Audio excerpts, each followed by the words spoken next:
The weather has finally turned in Louisville, Kentucky. We can breathe. It's not freezing outside, and it's starting to feel more like spring football events. And the nature of what we just learned this week, which is the dates for spring football 2024. It feels like football season. I kind of Yeah, smell it, man. I kind of yeah. smell it. I saw some pickleball Snapchats today of people out playing pickleball and everything, and it's definitely getting around the spring football time. I love spring football as a fan. I hated it as a player, stand by that, and Yeah, yeah, yeah. You've told was the even less of a stories. was even less of a fan of it as a coach because I was up there on a Tuesday at 9 o'clock for no reason. Yes, absolutely. In the middle of February at that, right? Yes, Under Scott yes, right. Satterfield. And So cold and I. Oh my God, it was iced one time. Oh my gosh, that was terrible. How are you, Jacob? Nobody ever asked you how you're I doing. know that's a good point. Nobody does ever ask me how I'm doing, and Matt never certainly cares about how I'm doing. I'm good, man. I'm good. I got a lot going on at home. We're going through some digestive issues with the 2-year-old toddler, trying to figure out how to get his tum tum to work in a way that You produces a tried? consistent flow. Have you tried fried bologna sandwiches? I hear those. I Those are great. have not, but I will be sure to stop by my local five Tell star. Taylor, tell Taylor I said fried bologna sandwiches Okay. every time, and just put her finger in a little bourbon, swirl it around, and put it in the mouth. Be all right. Yeah, my mom actually said the same thing. So I might have to take you up on that. But no, I'm doing well, man. And I'm really excited tonight for this episode, Vince. I know we're not like necessarily to the point of full off-season content. And we've recently announced that we've got a live show to kind of support more football all the time. So we're not quite there. Spring football, as I mentioned, is coming up. We'll talk about that here in a second. But I'm really excited about this episode because when you recognize a Louisville football story in real time, that fits right in with what you do as a show and what you love to kind of highlight and bring to the forefront, you get excited and you get riled up. And that's what it was for me when I discovered what just being on Instagram and following players from the state of Louisville account. I came across Allan Houston III, who was a walk-on for Louisville this year with a really interesting story in Japan for this bowl game. And I'm like, what bowl game is in Japan? What did I miss? What happened? I've never heard of Wasabi this. boys. Yeah, right. The Wasabi Bowl every fourth year gets sent to Japan to be played. But no, it is a all-star game that is honestly, Vince, one of the probably most unique football events in the entire world, right? As the game of football is starting to go global, right? We see them in Germany now in the NFL, which I know you don't like. We see them in Mexico City, which is more still of an Eastern Standard Time. We can get down with that a little bit more. No, no, no. You just If they want want, if they want the business, they can get the business. I assure you, none of them wanted J.J. Watt coming off the edge in his prime, nor did they want Ray Lewis in the middle during his prime. I mean, Sure, right. But the city I still wants to enjoy football. The mean, I'll country. take it. I'll take a free gold medal. Right, right. Well, and listen, they just announced the first game in Brazil this upcoming season. So the NFL is going global, right? And what the Yeah. Dream Bowl is building off of that, and it's capitalizing off of the growth of football in Japan. And really more recently, it's kind of getting in line with that because post-COVID and pre-COVID, this was a big event, right? For the COVID years on, this didn't happen. This has been going on for 20 plus years. And what it is, Vince, is the Ivy League's all-stars made up of their seniors and graduate transfers, which Alan is going to kind of walk us through what that means and define that in Ivy League terms, because it's really different and interesting Yeah, that was than wild. anything else in the country from a transfer standpoint. And he's going to walk us through how this kind of came to be and his connection at Brown and James Perry, who is the head coach there, really is kind of what opened the door for him to play in this game. And it is Americans versus the best from Japan. Like literally, like what? What is that? No, it's a adult grown men all-star team from Japan playing against the United States. And it's just such a cool story. When he was over there, he'll talk about this and allude to it in the interview, but he got to go and visit some really historical cities, got to go out and experience the nightlife. They did some cool football clinics with some of the youth over there who, like I mentioned, like they don't know that that's not Tyreek Hill.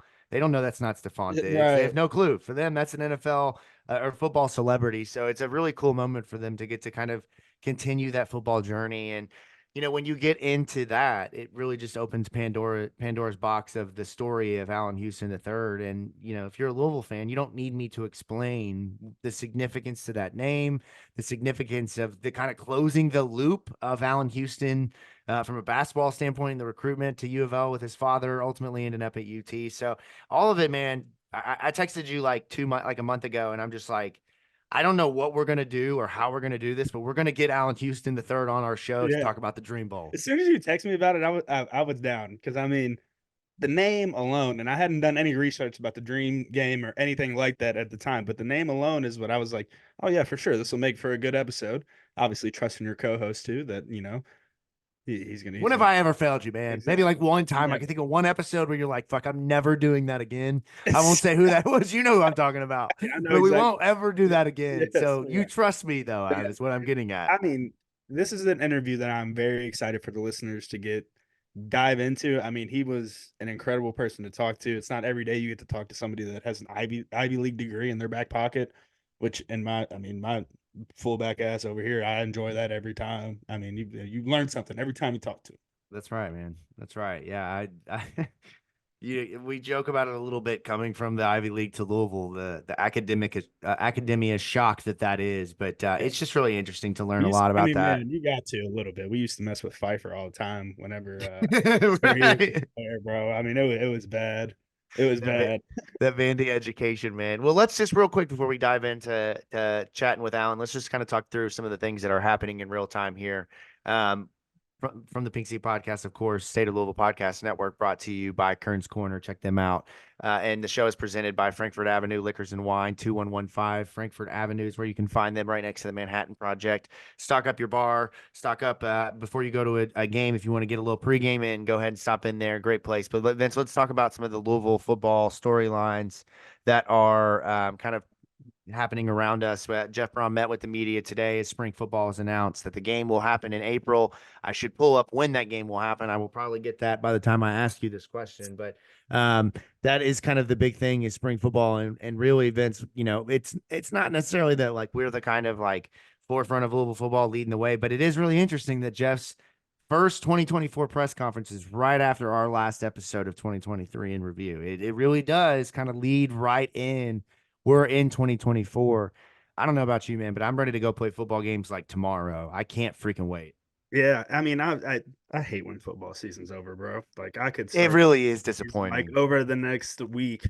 Give me like a week off to like recoup and hit the gym a little bit extra harder, and then I'm ready to go for another football season. But I mean, every time I see Jeff up on the podium, man, I'm just like I'm excited. It's supposed like that's how it's supposed to be. We're supposed to be excited about football. We're supposed to be excited about our head coach, about Jeff Brohm. It's fun to feel Louisville football back like this. I mean, and I know people are, it's the recruits and we're curious about the quarterback situation and stuff, but I mean, we're just gonna have to trust Jeff and trust Jeff's plan. And I mean, he's a good one. I'm excited, bro. I really am. Yeah, it's hard not to be excited because of the fact that you bring back so much. You bring back your top two players on this team in Right. Quincy Riley and Ashton Gelati. Your defense is loaded. You reloaded. You get that second pass rusher to go with Ashton and Tyler Barron. You bring back, or excuse me, you get six new defensive backs. You're rebuilding your secondary.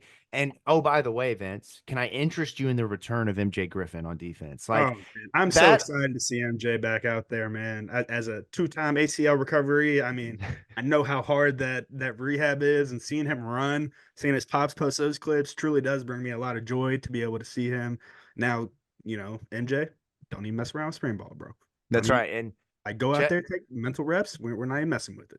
get him to Saturday, and that's the first Saturday and of the season in late August. That's what we're on here trying to get MJ Griffin to the season. And Jeff Rum talked about that, alluded to the fact that he is healthy and is not going to be a full go in spring, but is necessarily as close to about 100% as you can expect him to be at this point. He And said the that's same thing with Shuck as well, didn't he, Jacob? That Shuck is a little bang. He's not hurt. He's not the healthiest. Didn't come in 100%. Yeah, that's he did. And one of the things I found really interesting, Vince, that you speaking of him, he talked about Tyler Shuck quite a bit in this press conference. And you know my thoughts about the situation. I fear that we're headed into a situation again where you have this really, really sound football team that is built to win games. And you need that quarterback to just provide that whatever it is. And with a seventh year guy, you're getting what you get. But Jeff Brum talked about they studied the injury history of Tyler Shuck. He said that they went back and they watched every single injury that he occurred during his career, and they felt pretty confident And like you said, a lot of freak accidents, right? Collarbone is not a ligament. Yeah. It's different, right? As a guy who has literally the probably one of the least athletic people you know, I've broken like 14 bones. It's just like I'm not What injury prone. I just have very unfortunate freak accidents that break what fingers I've and toes. occurred with Tyler is that he needs to go spend a month with Coach Mack and just learn how to slide. Yeah. And he's probably going to be good. And Yeah.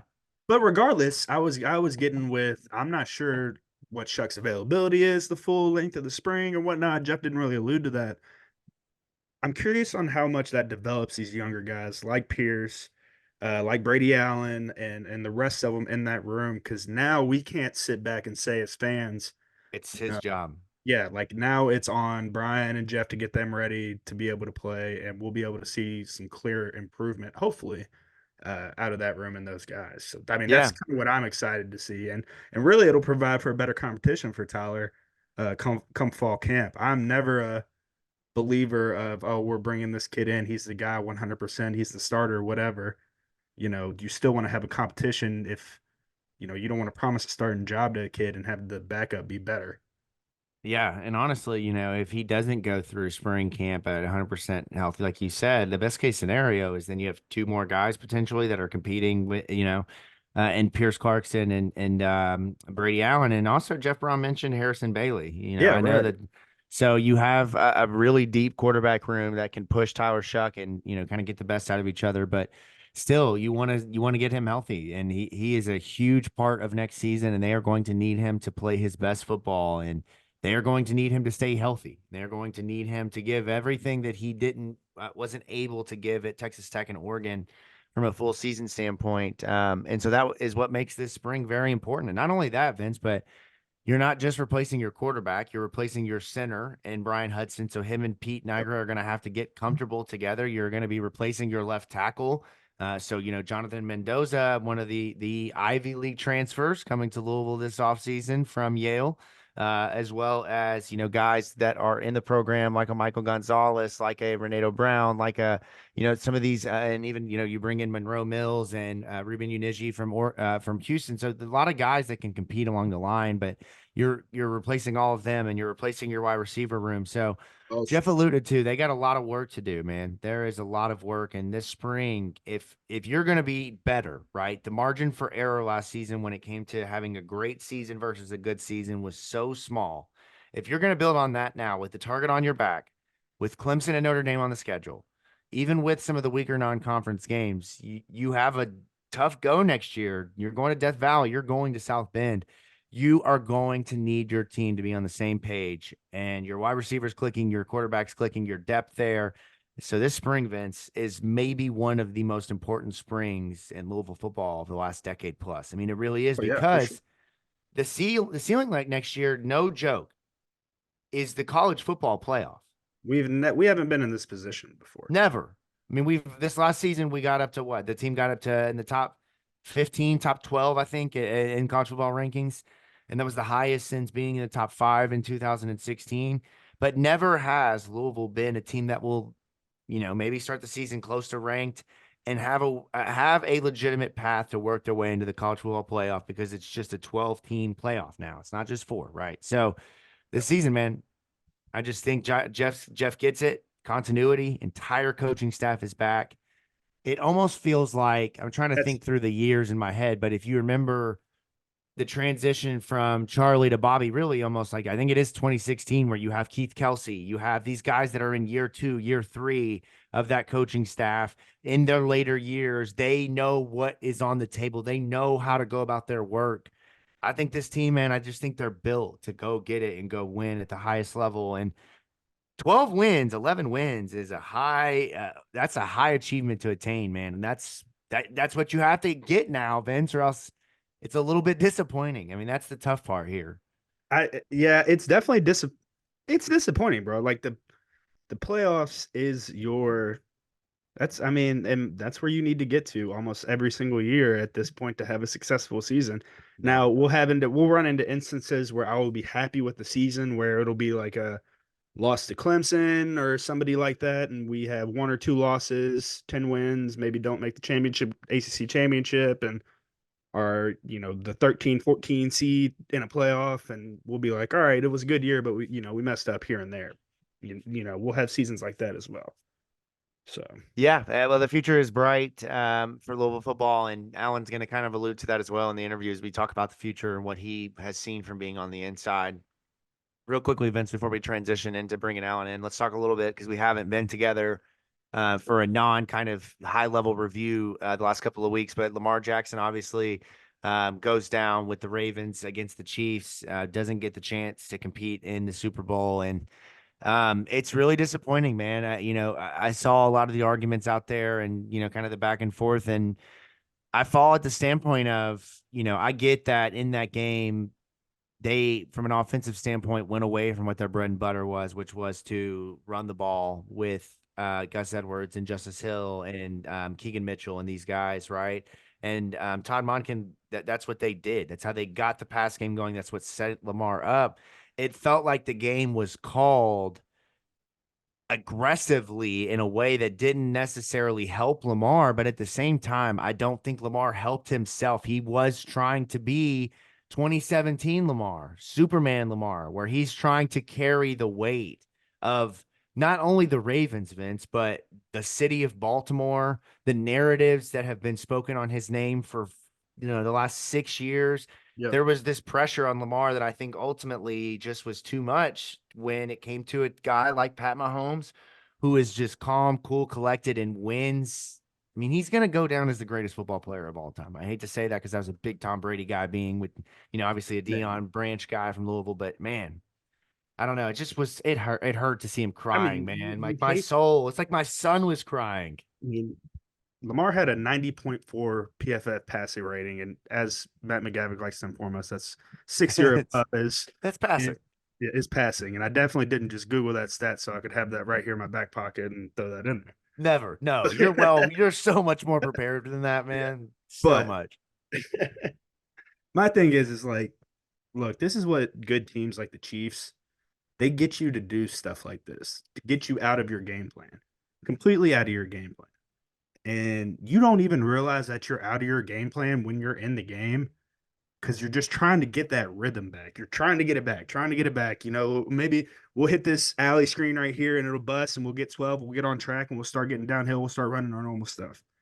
I mean, but you don't, because you end up getting behind the chains on first down, you end up getting behind the chains on second down, and then you're playing catch up ball. And that's just what good teams, well coached teams like the Chiefs, Yeah. the 49ers, like that's what they get you to do. It sucks because they got out coached, in my opinion. And I'm gonna put, obviously, the pick interception was piss poor. That was terrible on Lamar. Really bad. Uh but the play calling was so lateral, Jacob, with being with the screens, like what I just said, the alley screens right there, just too much downfield stuff, and then the stupid mistakes from guys like Zay Flowers. Uh, I mean, he's young. I get he's young, but he spent 5 years at freaking Boston College. Yeah. Don't give that he's young crap. He's 26 years old. He knows the severity of the football game he's in. He's not 20, however old he is. He's Well, yeah, 20. 22, but still, the point being, not to fumble the ball in a pivotal moment of the game. This Like is the game. like hold on to the football. That's and like, you can call it immature and all this other crap, but at the end of the day, that's what separates a championship football team from just a good football team. Yeah. That's stuff like that. Who you got in the Super Bowl? Oof. I'm going to go with the Niners. Yeah, I'm gonna roll with the outside zone and see if Yeah. I love the way, so I love the way Kittle blocks.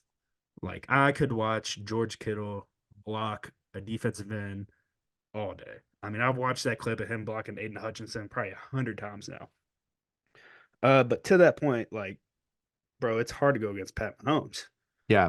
It's That's where I'm at. like what you just said. Like, he You could sh- go down as one of the best ever, and we're in the middle of it right now. So that's why I'm like, oh, maybe. Yeah. I mean, what is this going to be? Super Bowl 3 potentially for him? And he's only been in the Yes, NFL for what, 7 years, 6 years? I mean, that is insane what they have built. And this season, Vince, to get to the Super Bowl with your wide receiving core being made up of Rasheed Rice, Marquez Valdez-Scantling, Kadarius Kadarius Toney. Toney, and Travis Kelce, who honestly had probably one of his worst seasons just like top to bottom in a long time. I mean, he just wasn't good at the beginning of the season. I mean, he's really come on late, but You yeah, see, I you say he's really come on late, but what I see is just what stepping winning up teams the games do. you're supposed to do. Like That's right, man. this that's why you have Travis Kelsey to sign to the X amount of deal that he's on. That's why you don't let guys like Rob Gronkowski, Travis Kelsey off your team, and why Tom Brady and Pat Mahomes are so insistent on having that good tight end, because it is the nightmare. It is. I've said it 100 times on the show. It's the nightmare matchup. It's awful. Yeah. I'm gonna get Liam to be a tight end. That seems like a good position. He's a fast kid, so maybe he can block and he can run. I How don't are you? know. How tall We'll are you? see. 5'10" on a good day, maybe closer to like 5'9". Taylor is. She is about 5'7", but her father was 6'4". So Oh, we've oh, got some height on her side of the family, and Liam has got longer limbs at this point. So it's looking as if he might develop some height and some arm length and leg fullback length. So we'll training see. starts at 5. Yes. I'll be over with my brick walls and send them up in the backyard, and you're just gonna have to keep Taylor inside and make sure she doesn't see that. Okay, that's right. I can do that. And then finally here, again, I was really hoping for a Ravens Lions Super Bowl so that we could Bittersweet, just, bro. it really is. Bittersweet. I got to tell you, man, I don't know how to feel with guys like Peyton Siva, Gorgie Zhang, and now Teddy Bridgewater retiring from their first profession in life. Like I'm starting to see gray in my hair a lot more. My hairline is receding a little bit, and then these guys are retiring. Like I don't need any more signs of being old, man. It's just it's crazy to see. But when you talk about what Louisville football is, just its core, I don't think there is a better example of that than Teddy Bridgewater. And to see him get to go to the conference championship, and I know he didn't get to play much as a Lion, but to just be a part of that at an organization that just hasn't gotten to win, like, and for him to be able to influence that and be able to be a part of that in his final season, just it sets him up perfectly for his next step in life, which if you've missed, is big news. And that's being the head coach of Miami Northwestern High School, taking over for his former teammate, Michael Lee Harris, which is really interesting. So, yeah, man, That's gonna be so cool for him. I mean, they got to that, play Trinity. We got to make that happen. Get him up here. that You got any connections? God. Yeah, just pray for that one. Yeah, God, dear God. Two Chains once said, "I prayed to God for a Bentley truck." Vince prayed to God for a Miami Northwestern Trinity matchup so he could meet Teddy.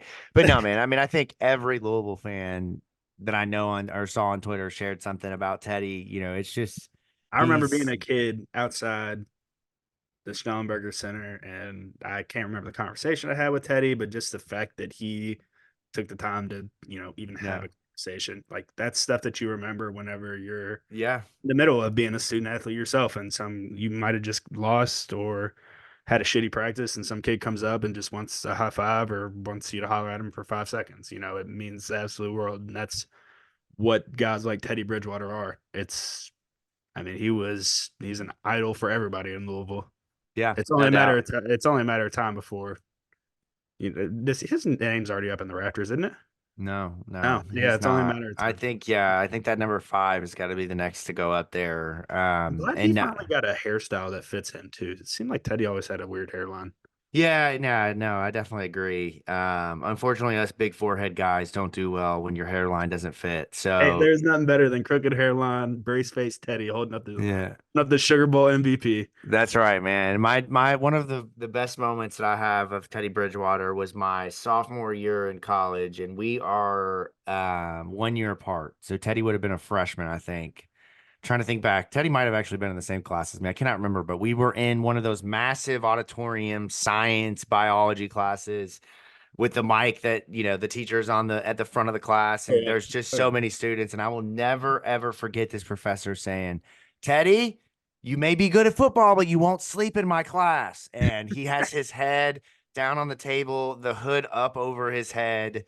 And it's right after he came. I think it was his sophomore season. Or maybe whatever. I don't know, but it's right after he had started playing. So I can't remember how that went down, but like that was just so funny to me. It was just like that Teddy Bridgewater got called out in class for having his head on his hat on and sleeping, like just such a regular one of us.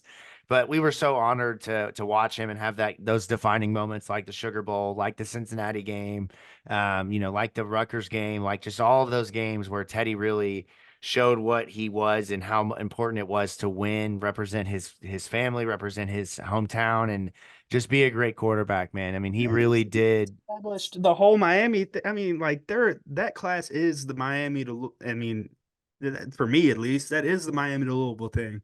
Like it's Teddy and them boys that started it. Teddy is the reason we got Tutu Atwell. Like that's how it like rolls in my Right, head. man. And you And got like, Teddy, Michael Lee, Eli yeah, Rogers. I mean, that list exactly. of the Miami Northwestern, and then and I know they had that Florida connection for a while, right? We're not downplaying that, but Yeah, that's yeah. that when you talk to guys, when we've had the Javian Hawkins is on, when we've had the South Florida guys, they what do they say? Teddy. It's I Teddy. grew up watching Teddy.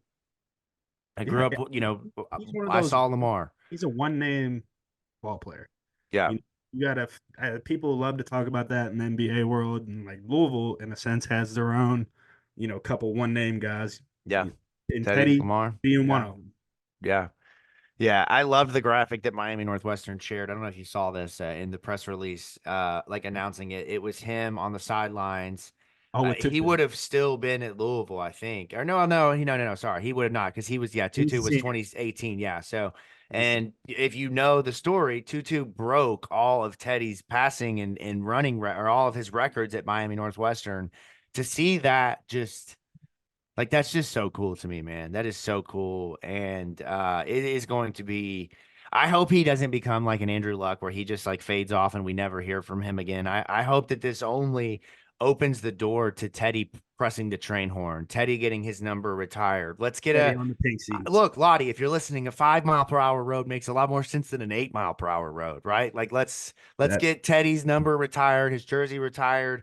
And shit, man, I don't care if you get Lamar Jackson, Teddy Bridgewater high fiving each other. Let's get the statues going. Let's make it happen. That man deserves the world from this program for what he gave and what he was a part of. And we would be remiss to not mention that on the show tonight. So cheers to him. we I know, would be remiss to not mention how awful Teddy's swag was at Louisville too. He had the worst Louisville swag out of anybody. He had them t-shirts going all the way down to like his elbows sometimes under that tech fit jersey, bro. I hated it. yeah, You're yeah, like, and why the does he and have the to be so glove. good?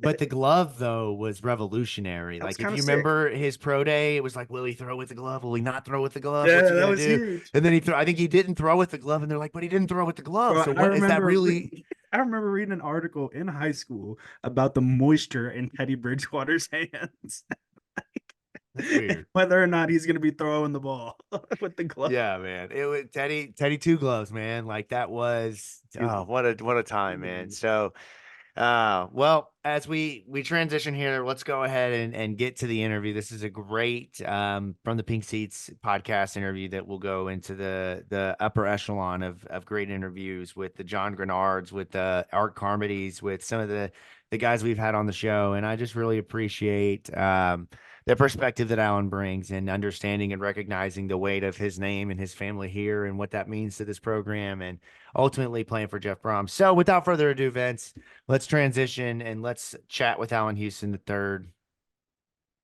All right, we get right into it, and it's the off season. We got spring football coming up, but we take the chance where we can to tell some of the cool stories of Louisville football. And Vince, this fits right in with where we just were with reviewing offense and defense and talking through 2023.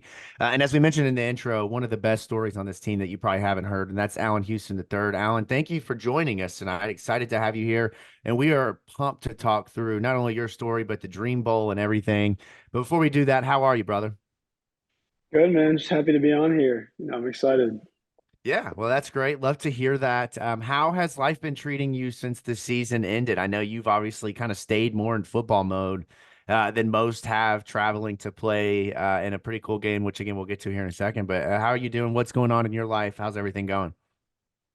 Good, man. It's just weird. I'm done officially playing college football. So, my master's program is online, so I just got a lot of free time now. So just looking for jobs and go on a couple of trips every now and again. So, but it's been fun though. It's a new change, but I like it.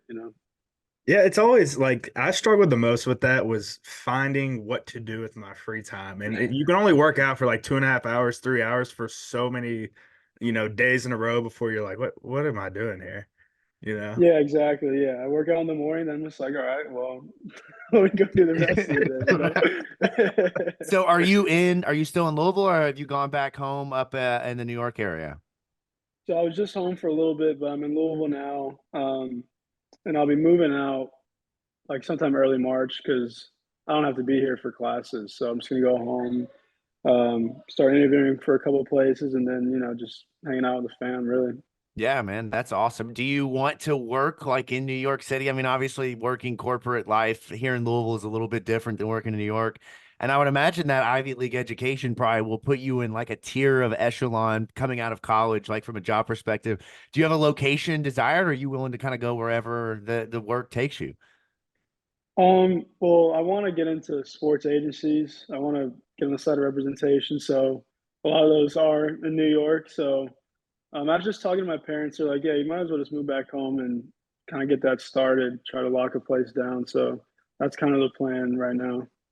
Yeah, That's see, awesome, man. that's kind of why I stayed in Louisville too. It didn't want to leave anywhere is because I knew everybody. I knew, the people to talk to get a job here, get a job there.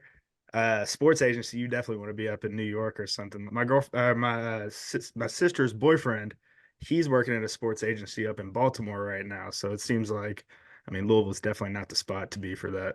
Yeah. I mean, yeah, you never know. I just knew that I grew up in New York. I mean, I've only been here since June, Hmm. so a lot of the people that I know and just the kind of the lifestyle I'm used to is being in New York. Like I lived like 40 minutes outside the city, so How it's just much more kind of what slow? I'm How used much to. more slowed down was it coming out here to?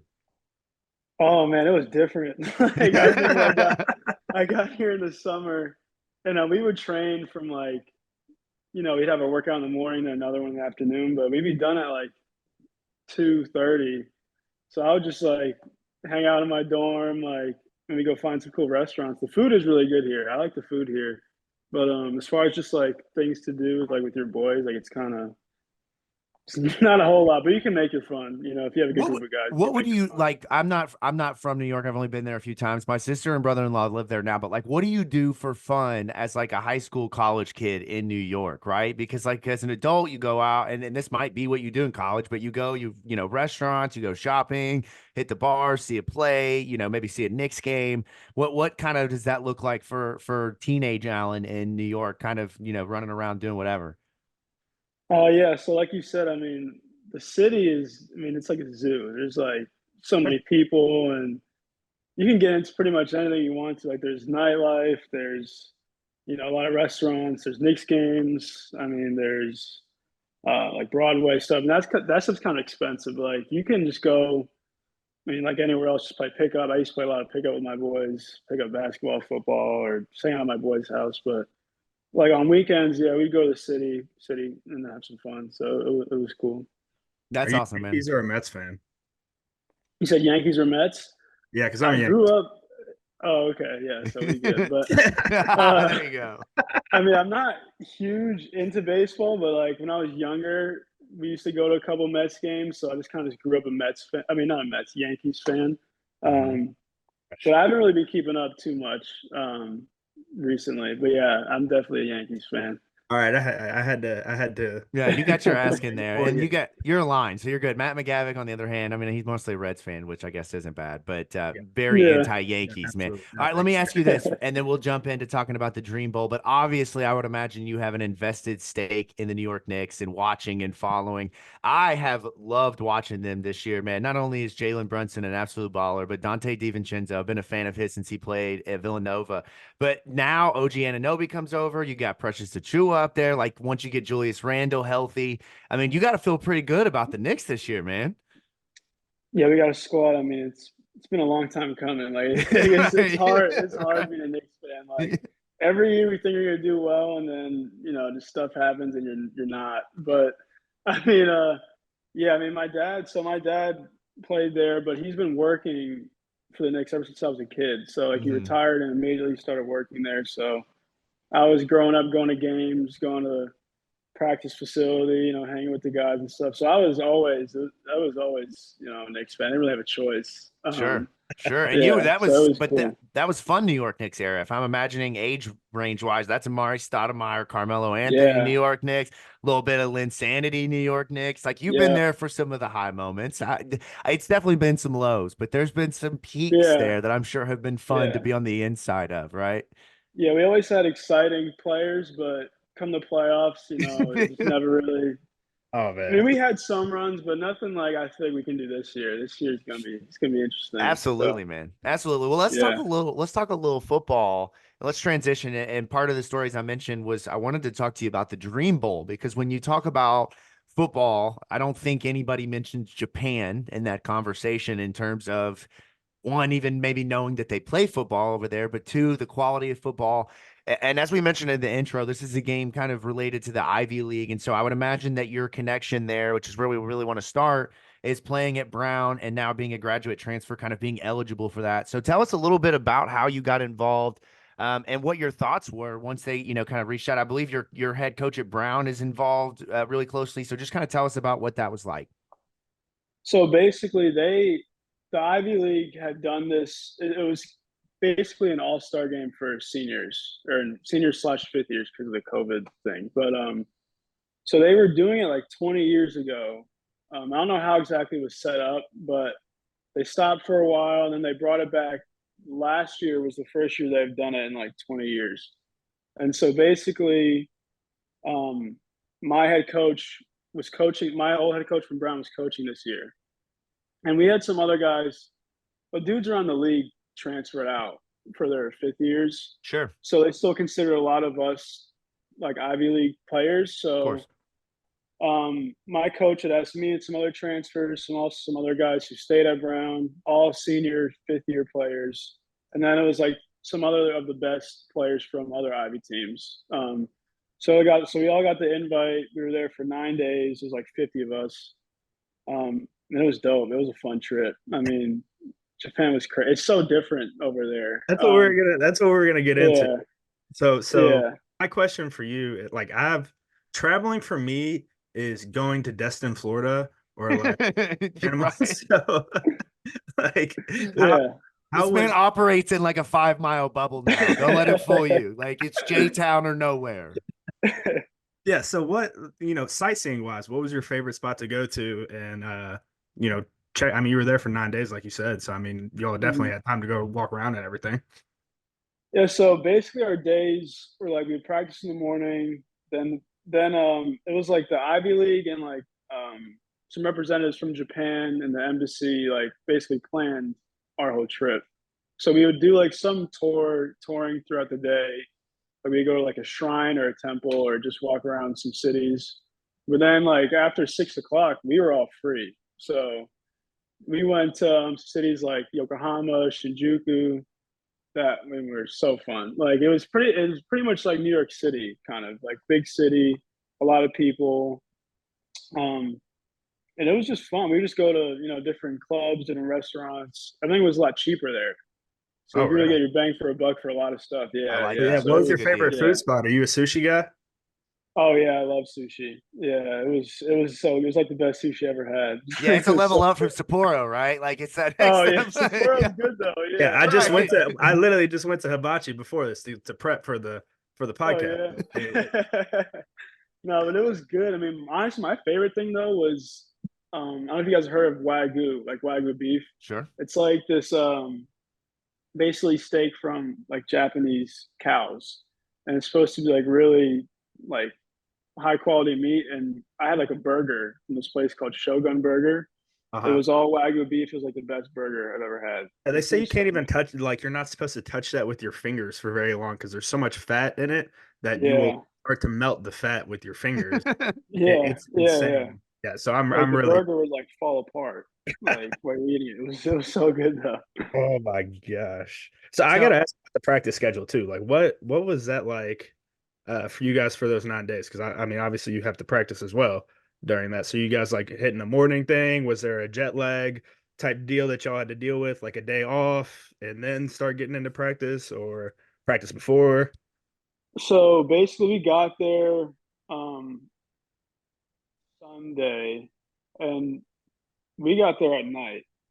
So the next day we practiced the same time every day. It was like an hour and a half practice at 10:30. I mean, they were light. I mean, you have 50 guys trying to learn a single playbook. I mean, they made like a really small playbook. It was really basic stuff. Um, so we would install a little bit. We would never go live really. Just run, live drills. We weren't hitting. The practices were smooth. I mean, they weren't like training camp, like in any Yeah. other college program. It was pretty straightforward. So it wasn't too bad. I mean, Jacob, I'm sure. I mean, they're Ivy League guys. That playbook was not thin. There's no way. Right, right. They look at it one time and have it Oh, it was memorized, thin. It was man. only 360 pages. I didn't have to. Nah, I Right, mean, man. you'd be surprised. Some of us, we just get in there to play football, but but yeah, it was fun. It was fun for sure. So how was the game though? Like, so tell us, it's against a Japanese all-star team, right? Like their top, I think it's called the X League, like their top Yeah. players.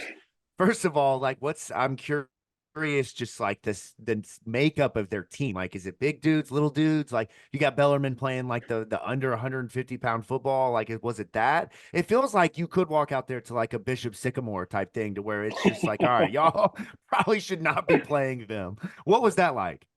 I mean, that's what we didn't really know what to expect. I mean, they have two American players. I think it's like 2 to 5 American players on their team. But I mean, it was like their national team. So they were all like from 18 to like 35. So yeah, it Playing was grown it was men. crazy. Yeah, it was crazy. But I mean, I hate to say it, like they did beat us, which is Wow. you don't want to go there and lose. Yeah, But I mean, sure. but we lost like 10-5. We didn't really. I mean, we ran the ball like pretty much 80% of the time. We didn't really throw too much, so I could see why. I mean, we lost. Like it was hard because we were all new and had to play together, and we didn't really have a crazy playbook. I mean, they've been practicing for 4 months, Sure. so this was like their Super Bowl. Oh, I'm And sure it was. yeah, this is like yeah, they were definitely ready to play. I mean, they weren't even that much bigger than us. They were just some guys were just old. Like I had like a 33-year-old corner guarding me. Oh, and that's it right there. He probably had like 4 kids in the same Yeah, life, and he was not yeah, be embarrassed by some college kid. yeah. I mean, but we were all like obviously super upset. Like you don't Yeah, want to for sure. go there all the way there and lose. But yeah, the game was fun though. I mean, it was just like there were like no like hash marks on the field, or you couldn't see the Oh, sideline. wow. How did that affect you as It a was receiver with your alignment? I mean, I'm sure, like you said, like playbooks, you weren't getting too detailed with things, but I mean, still, you'd like to have some form of a spacing with your formations and how you align. So, how was that for you? It was weird. I mean, at first, I was like, I'm really close. I played outside. I was like, I'm Uh, really close to the slot right now, just because I had no idea where the sideline was, and I didn't want to right. run around and go out of bounds. But I mean, just kind of get used to it. You really just have to like figure it out, like just play, like figure it out. You know. What was the crowd size like? Were they into it? Like, I I mean, mean, yeah, no, they were like because football is like just becoming popular there. uh-huh. So they had probably like, I mean, they had probably like 30,000 people, but it was in the Olympic Stadium, so it was Yes, huge, yes. huge stadium, which was really that was dope. Like it was huge. Um, but yeah, after the game, the fans were still like cheering for us, even though we lost. They were just like so happy that Americans were there playing. They didn't know like what was going on, I guess, yeah, it was funny. It was fun, but the crowd was definitely into it, so it was cool. That's dope. I'm jealous that you got to go. I would have killed for that opportunity to go over there and Right. They don't know that you're not Tyreek Hill, that you're not, they have no clue, Yeah, right? yeah, right. It literally, just yeah. they would be out here thinking that Vince is, Brian Urlacher, just roaming the middle of the field like They this wouldn't stud have no linebacker. clue what a fullback is. Right, exactly. No. Exactly. Yeah. Well, let's transition just a little bit. I want to talk about your football experience prior to coming to Louisville and just Ivy League in general. You talk about playing with the Ivy League guys. What was that like, being at that level? We see, maybe one Ivy League game a year on CBS, I think that's Harvard and Yale, the big rivalry game. But outside of that, we don't really hear much about that until it comes to be graduate transfer season. So what was your experience like playing at Brown? Um, it's interesting because like the Ivy League is still Division I FCS, so you have the same schedule, as far as lifting, meetings, practice, meals, all that stuff's the same, but you still have the same money and fans as, the Power Five level.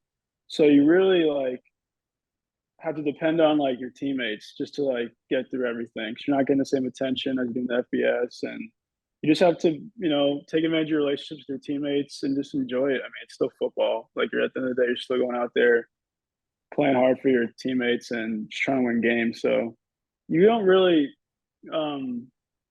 think about all the other stuff, at a certain point, just because you're so consumed by, just the next game you have. But it was cool though. I mean, you definitely have a little more time in the off season.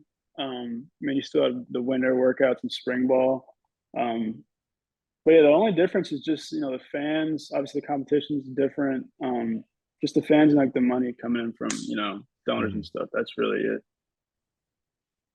Yeah, what was it like for you managing the academic side of being a student? I mean, I mean, I've been a student athlete before, but not at that caliber of a student athlete.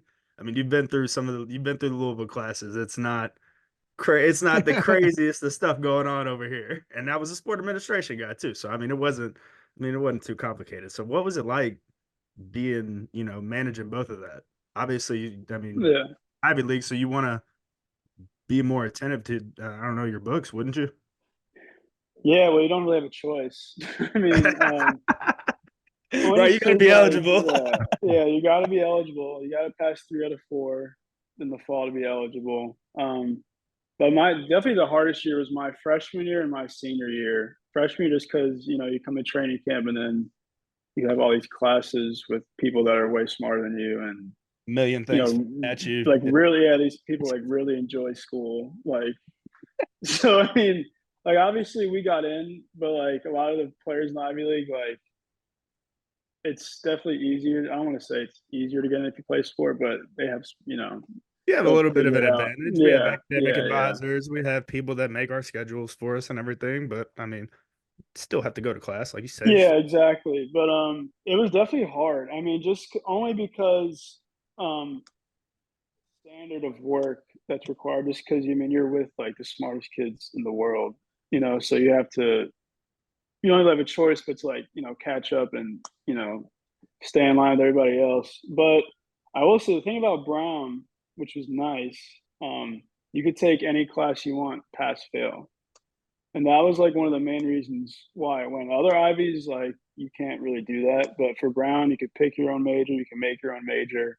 And they let you take whatever class you want, pass fail for a grade, and you didn't get punished for it.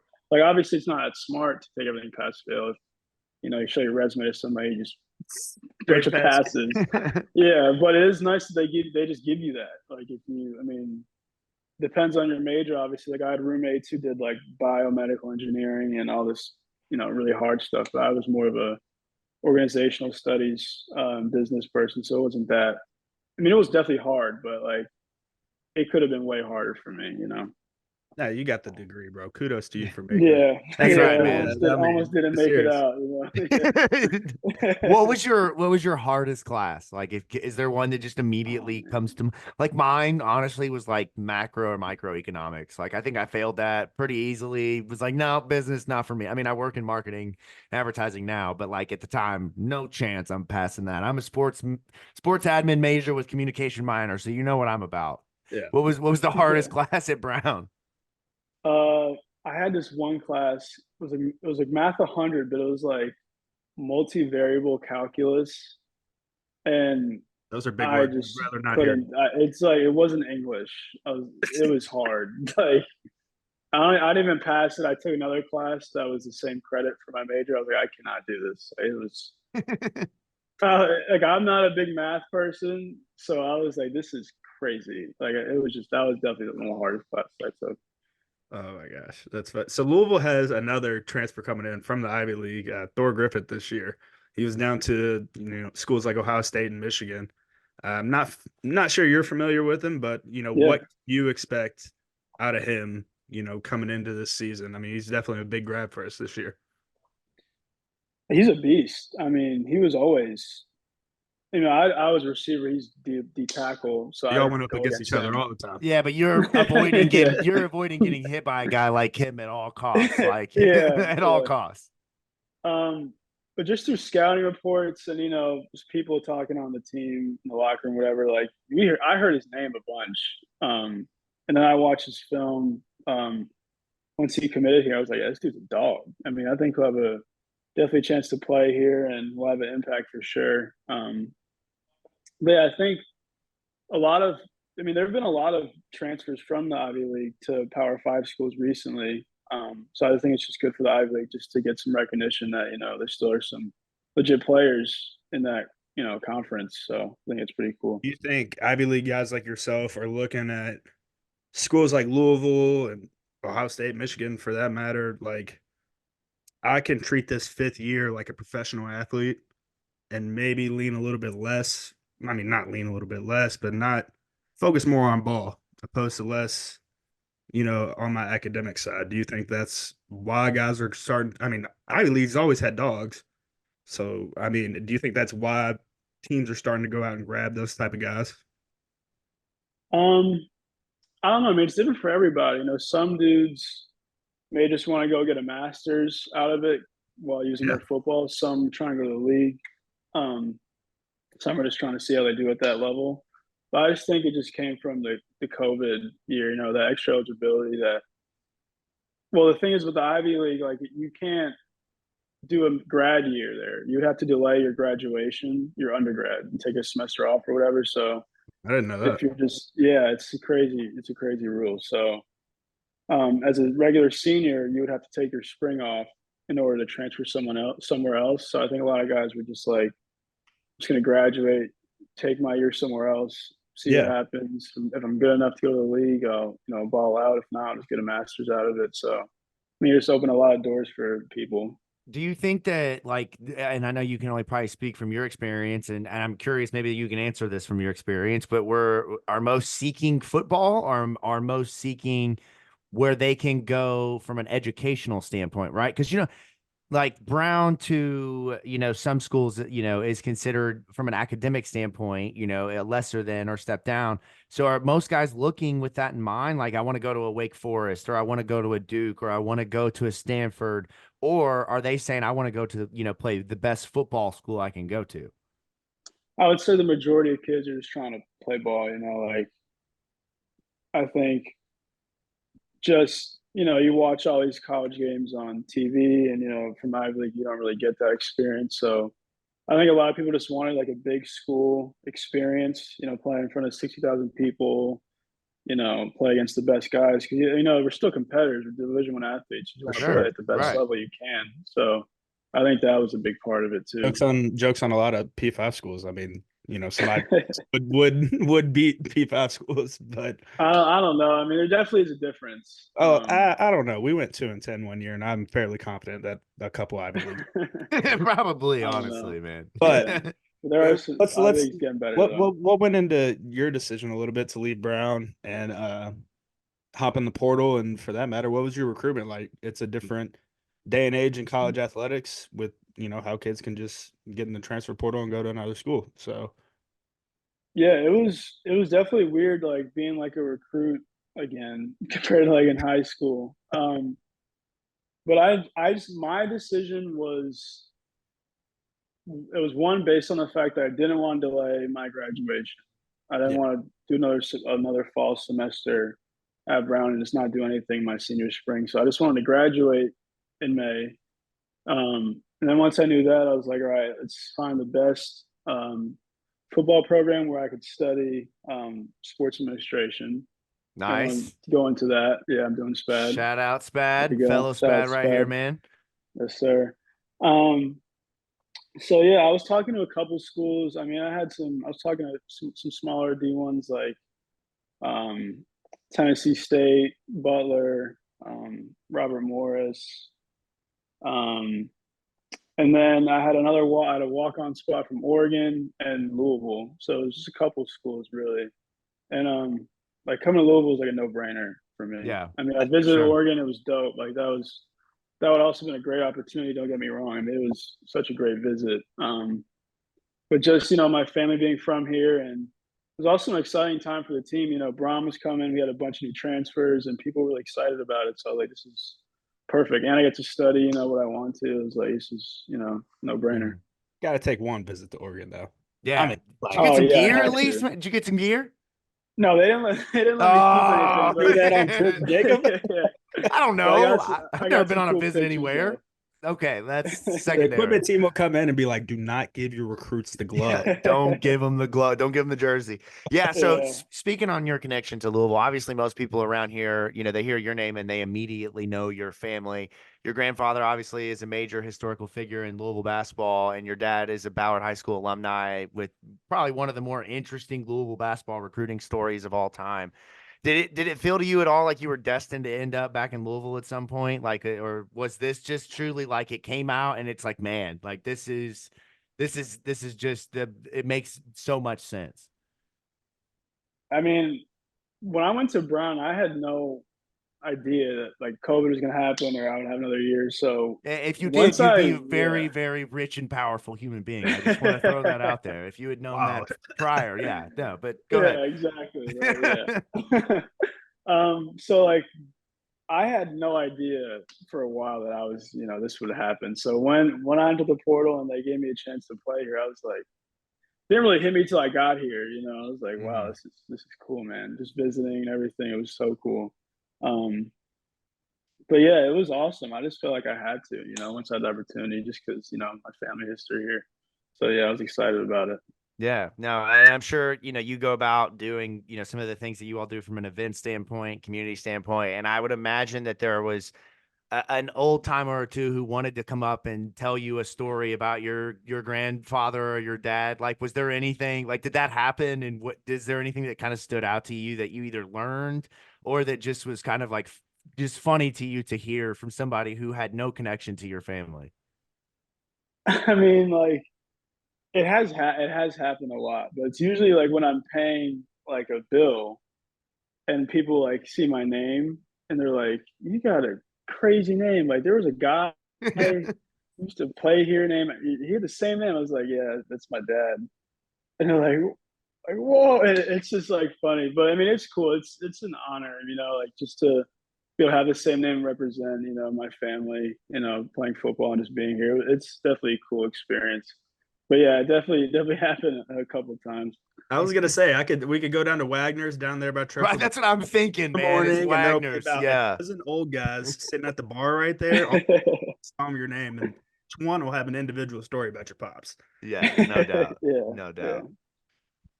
Speaking of that, I mean, basketball and football for you. I mean, obviously that's the toss up and the decision. I'm sure growing up, how did you get into football? And what kind of basketball player were you? Could you go out there and hoop for the Cards right now? If well, I mean, we do need you, so could you go Yeah. for the Cards right now? I mean, so I played my whole life. Like I grew up in the gym. Like me and my dad brought me everywhere. Like, and I mean, I like to think I was pretty good. I just wasn't that tall. I mean, I'm only like 6 feet, but I Only played like five a ten. lot. um, yeah, short kings, I guess. Right. But no, it was. I played a lot of basketball. So I didn't start playing football till I was like 10, just because I thought the pads looked really cool. I didn't really know anything about football, but then I just started liking it more. I was like, this is different. Like, I had five sisters growing up, so I wanted to hit somebody sometimes. So I would just always, put the pads on, just mess around my basement, whatever. But I played both sports all the way through high school. But once my sophomore year hit, I knew like if I was gonna keep playing football, like I was really skinny and pretty much straight hooper at that point. But I knew like if I was going to keep playing, I had to get stronger. So my just body started changing. I started getting better at football, and I was getting recruited more for football than I was for basketball. So then, like my junior year, I was like, yeah, I'm going to try to do this in college, and I just like didn't look back. I was like, this is what I'm gonna do. So just imagine you're in this scenario with me, okay? This is, I very much understand this is very unlikely, but let's just imagine that you get a call tomorrow morning from Josh Hurd, and he says that he needs your help fielding a 5-man basketball team from your teammates in the Louisville basketball program, and one of those can be yourself. Who are the 4 teammates you're bringing with you to be starters for Louisville basketball? It's a great question. I played a couple times here, so I don't know how good everyone is, but definitely say Some Q. teammate, you might have some teammates that'll get really offended by what you're about to say. Yeah, maybe. Yeah, yeah. Um, but definitely Quincy Riley's nice. Like he can hoop. Quincy can hoop. I would say he actually transferred. I forgot this portal's crazy. But my boy Will Fowles, the freshman here, Okay. he just went to Yeah. App State, but he could play too. He's a dog. Um, I would say Kewan Brown, freshman running back, Bama. We call him Bama. He was good. So that's 3. I need one more. Yeah, just one more, man. It's tough. I didn't really play with a whole lot of people. Oh, I would go Jaden Thompson. Okay.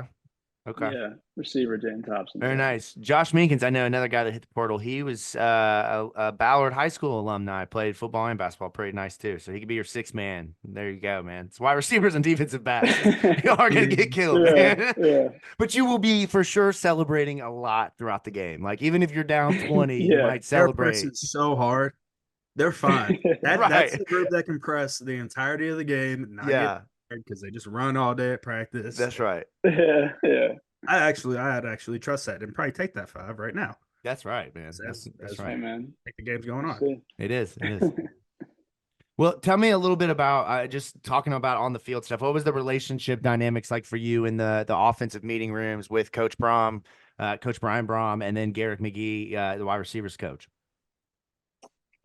So I mean, I was definitely with Coach McGee the most, just because you're with Sure. your position group the most. And I mean, shout out Coach McGee. He's a great dude. Like he was a really cool coach.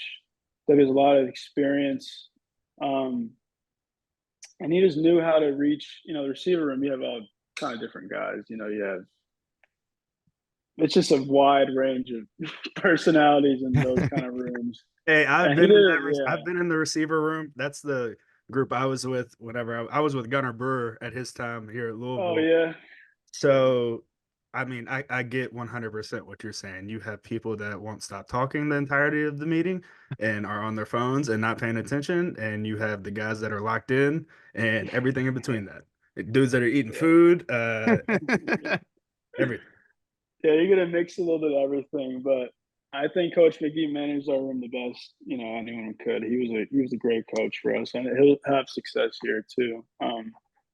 But the staff in general, I thought it was cool how a lot of the people there were obviously players before, and Brohm and Jeff and Brian played at Louisville, so that brought like a different level of trust. That's all right. These guys have been through it, and they did it at a very high level, like they were dogs. So um, just having them there was a really cool experience for me. They all communicated well and we're all on the same page. And they definitely just like emphasized just like on game day, just cut it loose. Like you prepared before, like don't overwhelm yourself, but just make sure you try to play your best. And I think that got through to everyone pretty clearly. So I think the staff was great this past year. Let's talk a little bit about Coach McGee because for me, all my teammates that played on offense, at least like Juwan Pass, Des Fitzpatrick, they were all recruited by Coach McGee, and that is the reason they came to Louisville was to play ball for Coach McGee with Coach Petrino whenever he was offensive coordinator, and they were all really disappointed whenever he left. So, what's your favorite thing about him, and what do you think makes him such a special coach? Um, I would say just his personality. Like he's funny, he's cool, he knows when to be serious. He knows how to communicate with different players differently, because everyone's different on a football team. So you can't just talk to everyone the same. But I would say for him, like he could have a problem with you on the field and like he'll forget about it. If he sees you in the hallway or something, just treat you like a normal guy, like ask you how your day was or whatever. But he was strictly business on the field, and he still was able to have a little fun, when Oh he yeah, yeah, you could. got to. You can't make it, grueling at practice because Exactly. football is hard enough. Um, so he did a good job on the field, but then like outside the field, if he had something to say to you, he would. But like for the most part, he was just, kind of like one of the guys. He was just cool, fun guy to be around. Really well respected too. That's awesome. I mean, that's stuff that you love to hear. I mean, especially me, Jacob. I mean, it's so hard to find like that player's coach nowadays. And I mean, Yeah, I think we have yeah, a whole staff full of guys that, you know when to turn it, not when to turn it on and off, but you can be all business and still have a little bit of fun with that business. yeah, for sure, for sure. What's it like playing for Jeff Brohm? He seems like I laugh when I hear him speak to the media. I say that he says the most nothing. Like he literally is just like football coach guy on repeat. Everything is just like you got to be good at your job. You got to have that look in your eye. There's nothing that we hear. But what's he like on the inside? We heard cut it loose a couple of times too, so we're Oh familiar with. yeah. Well, it's different as a head coach. Like, there's so many players, you don't really get to interact with them one on one like that. I mean, he was definitely on game day. He was way more intense than he was during practice. I don't know. It's different for every coach, but it was during the week. Like he's pretty chill. Like you definitely go up to him and say whatever. He's still an approachable guy, but he definitely kind of was always reserved, and only spoke up when he really needed to. Um, but he was just always like laser focused. Even in practice, you could just tell um, he was just trying to win games. But he was definitely Sure. still like easy to talk to if you had to say something. What to you, what does have that look in your eye mean? Like, what is that when he says that? Do you roll your eyes a little bit, or does that mean like, does that get you riled up? It gets me riled up. I'm like, I need to figure out what that look is first, though. Well, for me, I think it's cooler just because like you hear all these stories about how good he was, so you can see him like He's just kind locked of in. going back to like how he was when he was a player, and he was a beast. So I just have respect. I mean, I listened to everything he said. I just respected him so much. This is what he did for the city and for the program. But when he like told you to lock in, like you were ready to go. You were ready to you can go to war with these guys. So you definitely felt what he was saying whenever he had something to say. So is there any, you know, why don't you get over there and run a go for me, Alan? I let me show Jack and these boys how to really throw a football out here. I mean, it's actually funny you say that. Like after every Friday walkthrough, They the try to hit the coaches would line post, up don't they? and hit the goal. Yeah, hit the goal post. I knew it. Oh my I knew God. it. Yeah, I knew it. yeah. And you could see them getting a little competitive and like I was like, damn, I can't believe I missed that. But it's just cool to. It was all the offensive coaches pretty much, like the skills coaches and So on whatever. top of that, Alan, so I think that's a Petrino thing because they used to do Really. Bobby Petrino as well, and Jeff was a Petrino guy. All of them are Petrino Mhm. guys, obviously. Funny enough, Jacob will love this too. Petrino's kid was a terrible quarterback, man. Like he Yeah. sucked in high school at Trinity. Everybody hated him. And then he was terrible at Arkansas. Obviously, only got a walk-on spot there because his dad was the head coach and everything. But every time it came to hitting that goalpost from the 50-yard line, sure enough, he shot like 80% from the 50. Lamar could never hit that thing. Lamar Jackson Really. sitting back there trying to ding it, and it could never get it. Nick Petrino, first couple times, bink, every time. So That's who funny. which of the two, I'm sure Jeff and Brian were the two leaders of that, of who probably won the most. Who in your opinion, just watching from the side, do you think won the most out of all those? Well, sleeper is Coach McGee. He was a quarterback back in the Oh day. yeah. See, the wide Like I said, and receiver he coaches throws. always have sneaky arms because they're throwing it all the time. Yeah, exactly. He throws like I don't know how many balls during practice, just to us and drills and just like messing around. But he hit a couple I remember, and he's a cocky guy. So whenever he does anything about his arm, you'll hear it, and nobody wants to hear it, but it's just funny. About Devin McGee, I think Jeff hit it. Coach Jeff Brohm hit it a couple times. So yeah, There you go. There you go. Yeah, he's got to have a couple just to hold that bragging rights just a little bit. Um, yeah. So we had the question here to ask you about just kind of big moments, but I'm just more curious about the ACC championship from your perspective. Like, what was that like?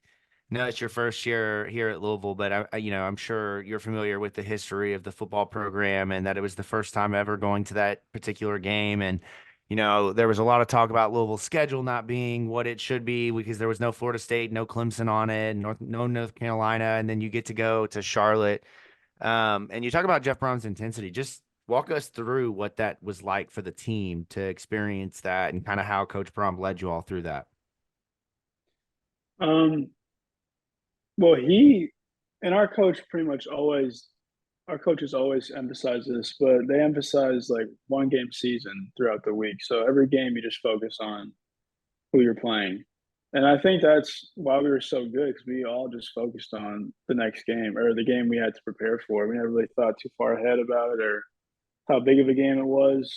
So when we got to the AC Championship, it was like, all right, well, Brahm's like, well, you guys earned the right to be here. You wouldn't be here if you didn't deserve it. So now just go win the game. Obviously, we didn't, but Sure. Right. we were all just excited and just like we were just ready to go. Locked in. It was special, definitely special for the city because it was the first time we'd ever done it. So I think that part was really cool. But for the most part, we were just trying to win.